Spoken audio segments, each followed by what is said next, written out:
जा बोला से खड़ा रहा आराम से। ड्रिंक की भैया ड्रिंक और लगा तू ड्रिंक करके बदतमीजी करा लेडीज के साथ, ड्रिंक करके लेडीज के साथ बदतमीजी, लेडीज के साथ बस अरे सुन ले, सुना बोला छोड़ यार फोन रुक, सुना ड्रिंक की भैया। ओ भाई साहब इन्हें ले जाओ, चदरा खाना मारो मना मारेगा मार के दिखा। भाई साहब इन्हें ले जाओ।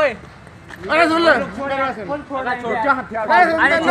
अगा छोड़ समझा, छोड़ यार, छोड़ ओए अगा छोड़ छोड़ छोड़ भाई साहब छोड़ यार, ये ड्रिंक किया हुआ है, देख लीजिए। कोई बात नहीं, ड्रिंक भाई साहब लेके जाओ, ड्रिंक किया हुआ है। अरे ले तो जा रहे, तुम भी तसल्ली लेके जाओ रखो थोड़ी सी। और लेके जाओ ना, अरे समझा कौन रुक यार, अगर अरे सुन तो ले, लेडीज के ऊपर बोल रहा था ये। यार तू धक्का क्यों मारा, जाना है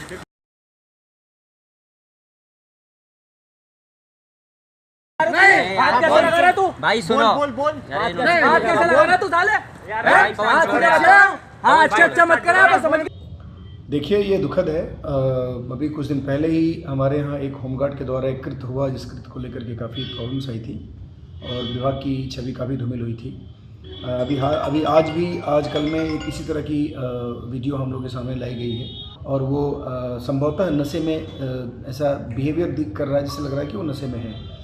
और अभी पता किया गया है तो वो टीपी नगर थाने पर तैनात एक होमगार्ड का ही जवान है और उसने अपने ड्यूटी से उसको जब वापस भेजा गया उसके बाद वो असलहा लेकर के कहाँ गया और किस जगह पर जाके उसने इस तरह का बर्ताव किया है, इसकी जांच कराई जा रही है। ये वहाँ से हमको लगता है कि असलहा लेकर के वहाँ नहीं गया थाने पर और उसके बाद इसने रास्ते में कहीं ना कहीं खड़ा होकर के इस तरह का कृत्य किया है। इस पूरे घटनाक्रम की जानकारी हम लोग को हो गई है, हम इसकी जाँच करा रहे हैं और इसमें रिपोर्ट लेकर के इसके खिलाफ कार्रवाई करें।